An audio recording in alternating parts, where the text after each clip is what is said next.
এই বেটার বেটা এত কথা কসকে আমি 8 লাখ টাকা যে গরু কিনছি এই এলাকাতেই নাই। হ্যাঁ রুমিয়া, আমি 6 লাখ দিয়ে গরু কিনছি। আমার গরুর সামনে উচাইলাম স্বাস্থ্য বডি অনেক উঠে আমি জিততে কিনছি।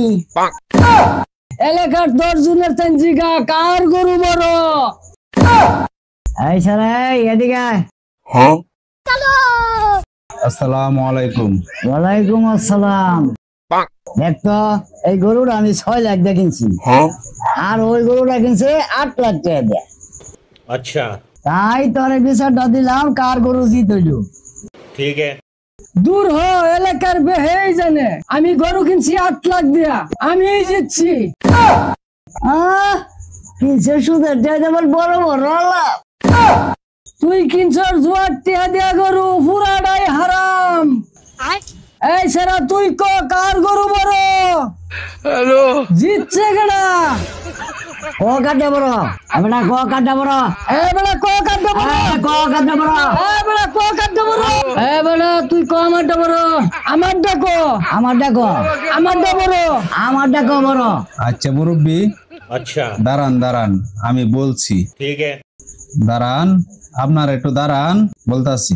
এবেলা তাড়াতাড়ি কাটতে বড়, আমার কুলি মাথা মুতা নষ্ট। এবারটা তাড়াতাড়ি ক, আমার গরু এলাকার সবারই দেন লাগবো। চাচা আপনার একটু শুনুন আমার কথা মনোযোগ দিয়া। কুরবানি হলো একটা ইবাদত, এটা নিয়ে ডুল পিটানোর কিছু নাই। কার গরুর দাম বেশি এটা আল্লাহ দেখবো না, কারটা বড় কারটা ছোট এটাও আল্লাহ দেখবো না। আল্লাহ দেখবে কেডা আল্লাহর সন্তুষ্ট লেগিয়া কুরবানি দিছে, আর সেটা হালাল পয়সায় দিতে হবে।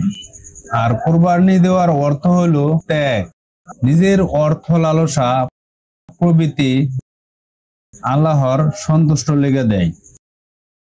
তা না করিয়া অন্যরা লোক দেখাইয়া প্রতিযোগিতা করিয়া গেঞ্জাম করতেছেন। আমাদের চোখ তুই খুলে দিছাস, অহন বুঝছি।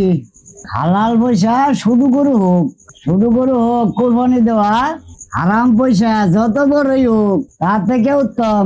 আমরা ভুল বুঝতে পারছি, আল্লাহ তোমারে বাঁচাই রাখুক। আল্লাহ তোরে বাঁচাই রাখুক। ধন্যবাদ, আপনারা বুঝতে পারছেন। আশা করি ভবিষ্যতেও এভাবেই চলবেন। ধন্যবাদ, আসি। আসসালামু আলাইকুম। ওয়ালাইকুম আসসালাম। আপনাদের সকলকেই ঈদের দাওয়াত রইল। দর্শক, আপনাদেরকেও ঈদের দাওয়াত।